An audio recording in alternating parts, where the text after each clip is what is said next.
extend these curtains. Establish a new curtain here, establish a new curtain here and here. If they had 10 or 12 more, they'd put a curtain across right up here. Because you can see we've got nothing, no indication what's going on up here. Well, I've got to throw in a little bit of levity. This is a cartoon that appeared in the Jackson Hole paper about, oh golly, 2-3 months ago, I guess. But literally that's what we're doing, is we are making these fish Judas fish. They're going to tell on their brethren where they're going, and then we can target them. This is an actual data download from the receivers, actually from 2 receivers. We've got this receiver right here. This is what the data looks like when it comes out. Every one of those red, and my pointer's starting to wear down, every one of these red dots means that this individual fish, which I can't read the number on, he went by that receiver on this particular date and time. He went by it again out here on this date and time, and again back here on this date and time. And you can see some of the fish just stayed right around a particular receiver. Right now there are over 500,000 data points from these receivers that are being analyzed. And that's a full-time job, just analyze all that data. But when you do that, you start to develop some trends. And this is just a very, very minute part of that information. This happens to be, I think, 4 fish and what their movement patterns look like. And you can see that, you know, the fact that the Park Service has been gill netting heavy here and down this way is probably, you know, fortuitously very, very good, because that's where these 4 fish tend to move during this time period. I've got some other maps here. I think it's the very next one. You're going to see a blue dot, and I'll try and point it out to you, and it's going to move throughout these slides. Okay, whoops, not quite yet. This is the number of fish that went by each of these receivers during 3 days. 3 days, from September 18th to the 21st. The number of fish that went by every receiver. Of course, they know which fish those are. And you can see the heavy numbers are right in here. There were some fish down here. There were some fish down here, and here, and here, and here. But relatively low numbers. I think the next graph kind of circles some of those key points where the large numbers of fish went. And then this is another interpretation of that same data where the size of the spot indicates how many fish went by that particular receiver during a particular time period. And we could read the legend up there and find out what that is. Now I think we're going to do that. See that blue dot right there? Watch it. That is a single fish over 2 months.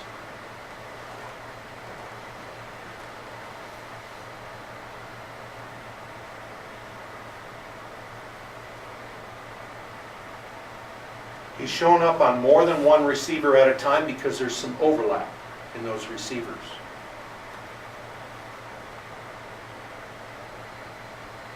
You presume he's looking for food through all this? Don't know. Don't know. Watch him now. We're in spawning time right now. That's October. Spawning's over. He went back out in the main body of the lake. Okay? That's the kind of data we're going to get out of this, is how are those fish moving and when. But there's a key component we don't know. These hydroacoustic tags don't have a depth recording on them. We don't know how deep that fish is in the lake. If fish are moving that much, why aren't we catching them more frequently in those gill nets? The gill nets are only 6 feet tall. They're on the bottom. Okay? If these fish are suspending up above that, we could be missing them with their gill nets. They gill net the heck out of this area down in here. And if those fish are moving that much, we ought to be getting them even more than we are. Are they avoiding the nets because there's too many fish in them? Kevin will tell you, you can saturate a gill net. You know, you get dead bodies, dead carcasses in a gill net. If you don't pull them out, Other fish see them and they avoid the net. So are they avoiding those nets because they're saturated? This is another fish, okay? Every one of those red dots is a receiver location, and this particular fish, during one 24-hour period, October 9th, 2011, he went by every one of those receivers, he or she. And I'm sure the researchers know whether it is a he or a she. I don't know. But that particular lake trout, and that's about a 9-mile, what is the diameter of that area? 9-mile radius there. Pretty amazing. There is a huge amount of information still to be gleaned from all that data. We just got approval, and the Park Service put up the money to hire the statistician to really dig into this. Another major commitment by Wink. We were at a meeting with him February 15th, describing how much data was coming off of these receivers and what it was really going to take to analyze it, and he immediately said, we'll make that money available. It will be there. So the researcher, the statistician is going to be hired to analyze it. What's next? Where do we go from here? Well, this is a 3-year study. These telemetry studies, you've got to run over several spawning cycles, several summer seasons. Those receivers, by the way, are still out in that lake right now as we speak. They're under the ice gathering data. Come next spring, when the ice goes off, the buoys have been pulled down underneath the ice surface, but there is going to be an unbelievable amount of information on those receivers. The study's going to go on for 3 years. Data collection and analysis is now absolutely key and will begin, but we also have to increase the number of tags of these hydroacoustic tags to 300. By the way, where's my tag? I want my tag back. That is $400 that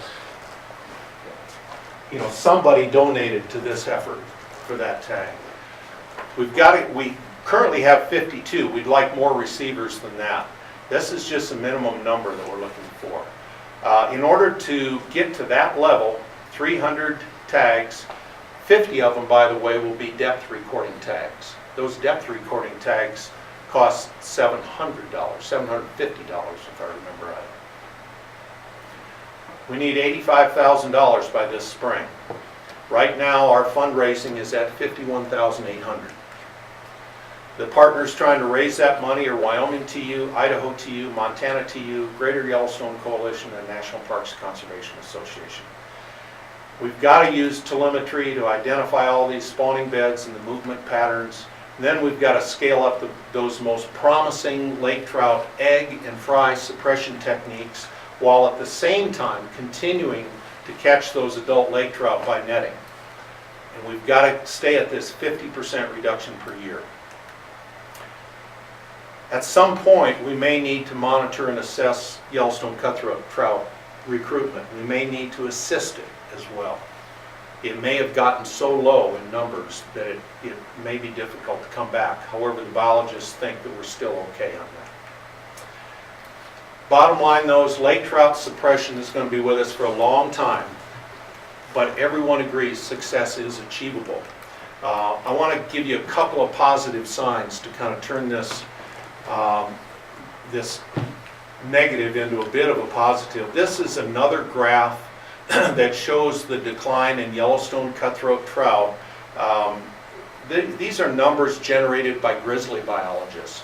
Every spring during spawning time for cutthroats, the grizzly biologists up in the park walk a number of spawning tributaries to see whether the grizzlies are focusing in on Yellowstone cutthroat. They want to know whether they're utilizing them in their diet. And while they're doing that, they're counting the number of cutthroat they see. This is a compilation of a number of little tributaries, some of them no wider than 16, 18 inches wide, but they used to have huge numbers of cutthroats in them.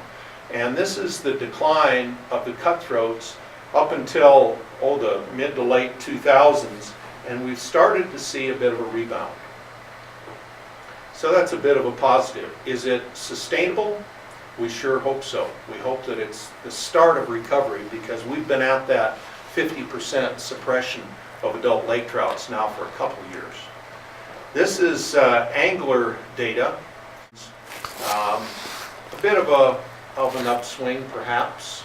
Significant, I don't know, but it at least is a bit of a positive. The lake trout catch by anglers is pretty insignificant, by the way. Anglers don't catch many lake trout up there. And it actually started to decline the last couple of years. Those lake trout anglers that target them are having a little harder time getting them, which is good, you know. Maybe we're suppressing them. Well, this is my pitch. And I apologize for it, but I'm not going to apologize very long, okay? We need help, and our help is financial. Donate whatever you can. That brochure that you have in front of you has an address in it where you can send a donation if you will. Again, we're trying to raise $85,000 by no later than about mid-May, because we've got to order all these hydroacoustic tags so that they can be here by about mid-June, so that they can be implanted back into fish. Certainly, if you can, buy a hydroacoustic tag. Again, every one of these are $400. We need to buy 100 more like this, and we need to buy 50 that are depth recording, and those are about twice that much. There's the depth recording tags. Buy a receiver if you can. Believe it or not, I've had some people come in and buy one. Okay, give us some money for one. Convince your friends, your neighbors, or anyone who loves the park or that fish to contribute. Be a spokesperson for us. Help spread the word, because public awareness and science can save the Yellowstone cutthroat. I've got one other way that you can donate. A friend of mine, Dick Crysdale, who lives down in Colorado right now, and Dick is mid-70s. He was a fishing guide on Yellowstone Lake in the 1950s and early 60s, and became a seasonal ranger up there. Absolutely loved that lake. Fished it every day for, or every summer day for probably 8 or 9 years, and watched the decline over the years, because every summer, even after he left the Park Service, he came back with his family to fish. And he watched the decline and was so upset about it, he wrote a book called Yellowstone Cutthroats and Me. The book is not cheap, it's $35, but Dick donates every penny of that $35 to our effort. And so far has donated over $7,500 from sale of his books. If you want a book, come see me. So with that, I'm going to close. Because as the sun sets over Yellowstone Lake, I'm hoping that my kids and my grandkids won't see the Yellowstone Cutthroat Trout totally disappear from that system. I'm not going to let it happen. So with that, thank you for inviting me. I really appreciate the opportunity to talk to you about the system. Be glad to answer any questions you might have. Side is that it might be, and this comes from the fisheries biologists who know the system much better than I do. They believe that it would be effort probably wasted at this point, because until you can knock that lake trout population down to a lower level than it is right now, I don't know what the level is, but until you can get it down to some lower level, all you're going to be doing is feeding them. Yeah. You're just feeding them. At some point it may be appropriate, but not now. Yeah. And how big do they generally say gets to be too big for the lake trout to eat? Oh boy, I don't know that I can answer that one. A 30-pound lake trout has got a mouth on him like that. Yeah. I mean, he can swallow a pretty darn big cutthroat. I'm sure that a 14, 16-inch cutthroat's no problem for a 30-pound lake trout. Other questions? What do you do with the lake trout after you clobber them? You know, and I'm just curious. I don't want to get into the controversy about that, but I'll tell you what they do and why they do it. I won't say that I'm 100% in agreement with it, but this is what they do. Every lake trout that is caught in the gill nets, the air bladder is slit. They measure that fish, determine its sex. They get a lot of vital statistics, so they know kind of what they're killing. Slit the air bladder, take it to deep water, dump it back in the lake. It sinks to the bottom. The concept is you want to keep the biomass in the lake. Okay. And that's well established. Does anything feed on them? Oh, yeah, sure, the Or- invertebrates in the system will feed on those carcasses, but to my simple way of thinking, what else feeds on fish flesh? Lake trout. Okay. I personally believe that they're maybe just feeding lake trout by doing that. I understand the biomass argument. However, the normal cycle of biomass in that system is not in the deep water part of that lake. It's up the tributaries where the cutthroats traditionally would die in spawning, many of them, some of them. But that's what they do.